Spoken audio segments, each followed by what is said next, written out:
Ce n'est plus haut, on va que se blesser. Maintenant, le nouveau concept des suprémacistes bamileke, les bamileke ne vont plus se taire. Voilà leur nouveau concept. On dirait que durant toutes ces 10 dernières années, ils sont silencieux. Et pourtant, ils font plus de bruit qu'un tambour. Depuis 2018, les oreilles des Camerounais ne respirent pas. Go ho, on est marginalisé, on ne va plus se taire. Sachez donc aujourd'hui que s'il y a des gens qui ne vont plus se taire, c'est justement nous.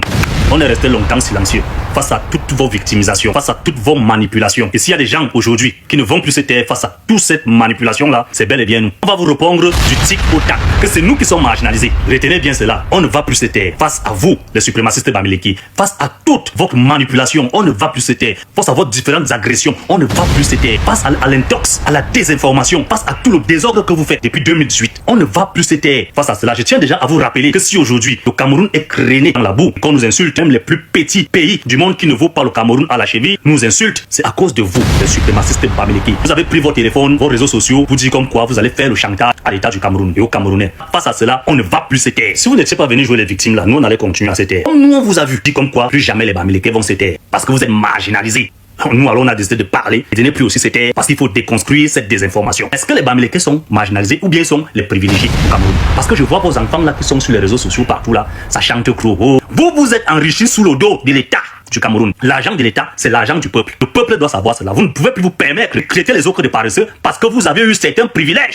On ne peut plus accepter cela, c'est fini. On ne va plus jamais se taire. C'est vous qui dites ça, non? Nous, donc, on ne va plus jamais se taire. Vos oreilles vont souffrir. Vous allez entendre ces vérités-là. Le président Paul Biya, avant de partir, il va rétablir les choses pour qu'il y ait un équilibre vraiment régional. Parce que vous ne pouvez pas dire, vous vous levez dans tous les réseaux, vous êtes marginalisé, vous êtes marginalisé au Cameroun et tout, mais lorsqu'on arrive au Cameroun, on regarde comment les choses fonctionnent, on voit que c'est les bamileke qui apparaissent. Moi, je peux dire haut et fort que les bamileke sont les privilégiés au Cameroun. Tellement, sous l'ère Paul Biya, on les a habitués à être des privilégiés qu'au bout d'un moment, quand ils voient même un petit secteur, ils partent aussi là-bas pour bousculer qu'ils veulent aussi ça. Ça va changer. Je dis bien, tout ça là va changer. Vos enfants cherchent des problèmes à toutes les autres tribus. Et maintenant, pour expliquer tous les problèmes que les gars cherchent, c'est comme quoi ils sont marginalisés. J'ai pris mon temps de bien regarder comment le partage du gâteau est fait au Cameroun. Je comprends pourquoi le ministre Dieu de Momo disait le caillou dans la chaussure. Et quand j'ai réfléchi, j'ai dit, mais je place un caillou dans ma chaussure, j'essaie de marcher. C'est vrai que non, le caillou là va être gênant. Je comprends pourquoi l'État du Cameroun a cédé à un certain chantage que le président Paul Biya vivait à certains chantages venant de l'extérieur. Ça veut dire les Occidentaux. Il a dit, il vivait déjà ça et il voulait rompre les accords. Il fallait d'abord qu'il vous calme. Et pour vous calmer, il fallait qu'on vous donne tout ce qu'on vous a donné. Parce que tu les vois là vociférer sur les réseaux sociaux. Oh, sans les bamileke, le Cameroun ne sera rien sans les bamileke. Je dis bien, il n'y a aucune tribu au Cameroun qui est paresseux. Les Camerounais sont des battants. Peu importe où les gars peuvent se retrouver, ils sont des battants. Je le dis haut et fort. C'est juste que dans votre roubladise et la désinformation, vous profitez pour essayer de faire passer votre désir suprémaciste, pour essayer de piétiner les autres. Ça ne va pas marcher. Notre génération, on va se battre pour que les choses soient rétablies dans les normes. Un bamileke qui est logique et normal, qui se sent camerounais, va accepter ce combat-là parce qu'on doit rééquilibrer les choses au Cameroun. C'est vous qui nous avez éveillés depuis 2018. Faites votre affaire d'être concours. Nous-mêmes aussi, on va maintenant demander est-ce qu'il y a un concours pour être bamileke, pour avoir tous les marchés, pour être dans tous les secteurs. On va aussi faire le même concours là pour être bamileke. Pendant tout ce temps-là, nous, on a pensé que les gars vendaient les gens aux femmes là. Peut-être l'argent des tontines qui faisait, c'est ça qui faisait que les gars créaient tous les immeubles. Non, c'est faux. Les gars se sont enrichis miellement derrière le dos de l'État du Cameroun. Ils se sont enrichis derrière le dos des enfants du Cameroun. Et aujourd'hui, ils insultent les enfants du Cameroun. Ça ne va pas fonctionner comme ça. Nous, on vous le dit haut et fort. On ne va plus se taire. On va faire comme vous. Vous ne vous taisez plus. Nous aussi, on ne se tait plus. Voilà. Donc, on va commencer la présidence au gouvernement. Après, on va entamer les hommes d'affaires qui ont été fabriqués. Le président Paul Biya est le faiseur des rois. Et il en a fait plusieurs rois au Cameroun, donc notamment les bamileke. Donc, on va commencer par Luc Sinjoum. Luc Sinjoum, c'est Baham. Je vous dis, il est le conseiller technique en charge des questions politiques du président de la République. Il est privilégié ou bien il est marginalisé. N'insultez pas. Ce que moi je veux voir, c'est privilégié ou bien marginalisé. Voilà. On a Guy Kanté, qui est secrétaire général adjoint du premier ministère, privilégié ou marginalisé. On a Ketia Koutès. On connaît bien Ketia Koutès, celle qui avait dit qu'elle garantissait la sécurité à Kamwa la Panthère. Celui-là même qui avait annoncé la mort du président de la République, elle avait dit qu'elle garantissait la sécurité à Kamwa la Panthère. Il fallait que Kamwa la Panthère descende au Cameroun, voir comment le Cameroun avance. Et donc, voilà quelqu'un qui a annoncé la mort du président de la République, qu'on garantit sa sécurité s'il vient au Cameroun. Que tant les autres sont en prison. Privilégié ou bien marginalisé. Ketia Koutès qui est ici Banganté, ministre de l'urbanisme et de l'habitat. Nganou Djoumisi, ministre des travaux publics. Vous connaissez, hein? C'est pas nous là qui crions partout là sur les réseaux sociaux que oh, il n'y a pas de route. Ceux qui crient là que oh, il n'y a pas de route, majoritairement sont des bamileke. Vous ne les verrez jamais prononcer le nom de Nganou Djoumisi. Donc c'est eux qui peuvent faire décoller le pays. Ils ont les postes stratégiques pour que le Cameroun soit très moderne. On continue. On a Jean Kueté, vice-premier ministre. Vous connaissez très bien Jean Kueté. Il est venu ici plusieurs fois dans les réunions RDPC ici en diaspora, qui n'ont jamais été sabotés par ses frères bamileke. Mais c'était autre personne. Comme l'Inqua avait organisé une fois, je crois dans le 9-1, une réunion pour l'anniversaire du président de la République RDPC. Ils sont allés là-bas, ils ont saccagé tout. Mais quand leur frère bamileke arrive ici en diaspora, Jean Kueté, il vient, il organise la réunion là au niveau de l'ambassade, un peu partout là. Rien n'est saboté.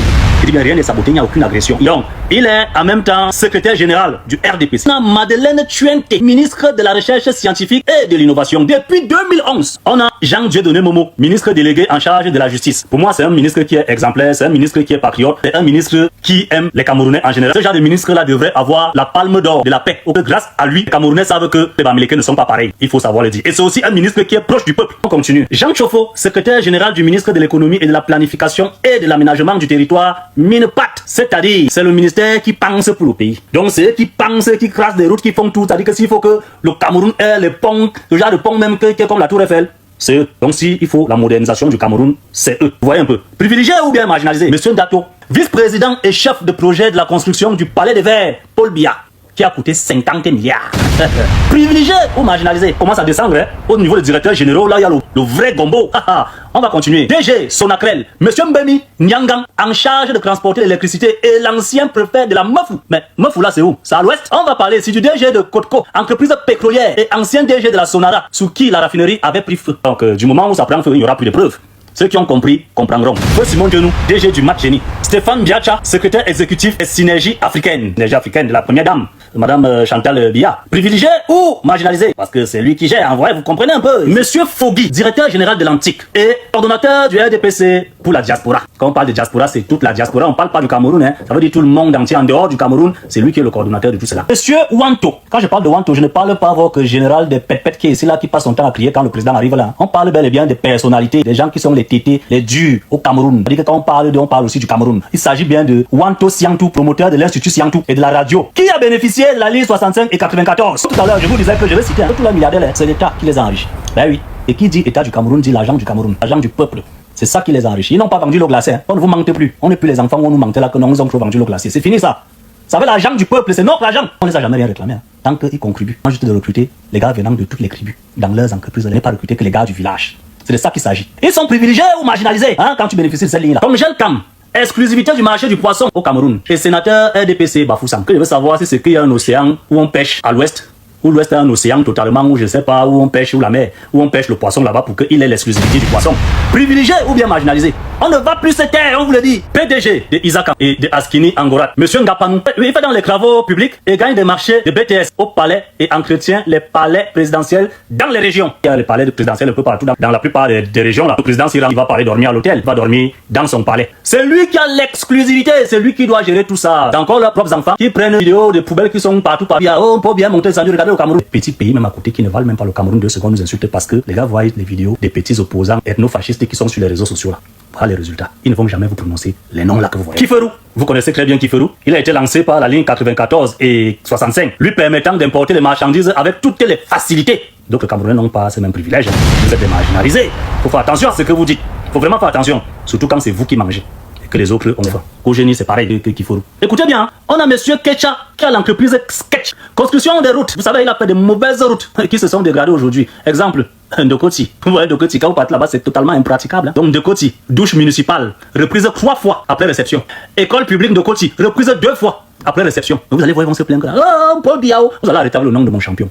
Vous allez citer les noms de vos frères. Comme chez vous, il ne faut jamais balancer le frère du village. Et quand c'est le nom d'un quoi, vous les voyez là, ils ont ça dans leur bouche là-bas. Ngongo, Vondoayolo. Vous les voyez là, c'est-à-dire que sans scrupule, ils sortent ça seulement facilement. Quand c'est leur frère là, vous n'allez jamais les voir prononcer là. On va les rappeler aujourd'hui là qu'ils sont les privilégiés sous l'ère Paul Biya. Voilà. Roudaf, entreprise de construction de route de monsieur Siaka, qui est incapable de refaire la route de Sangbelima. Et il a travaillé sur les routes de la CAN 2021 du côté de Limbe. Et combien de temps il y avait la quantité dernièrement? 3 ans, 4 ans. Hein. Toutes ces routes là sont abîmées et gâtées. Vous voyez, Paul Biya a essayé de nationaliser les choses. Donc remettre les choses entre les mains des Camerounais. Sans préciser qu'il va remettre pour la plupart entre les mains des Bamileke. Donc entre les mains des Camerounais, parce qu'on ne veut pas être comme la Côte d'Ivoire où on doit remettre tout entre les mains des Libanais, entre les mains des Français. Donc vous voyez que si le Cameroun patine, ce sont les Camerounais eux-mêmes. On est obligé de vous le dire parce qu'on ne va plus se taire. On continue. Je tiens à rappeler cela que Roudaf a gagné l'entretien sur l'axe lourd qui tue les Camerounais il y a 4 ans. Mais toute la route est toujours pourrie. Vous avez vu, on a perdu pas mal de personnes là-bas. Les artistes, on perd pas mal de personnes sur ces routes. Interdit de trahir le frère. Ils vont te dire que Bon Biya, c'était un quoi qui gérait ça. Vous allez voir, ils vont sortir le nom là. Mais quand c'est un frère, ils vont te dire que c'est un Bon Biya qui est nom. J'ai remarqué quelque chose dans mes recherches. Grâce au président, ils sont en train d'insulter partout dans le monde entier. La famille Soyen a exploité l'hôtel à Idjouan, notamment Aqua Palace, pendant 40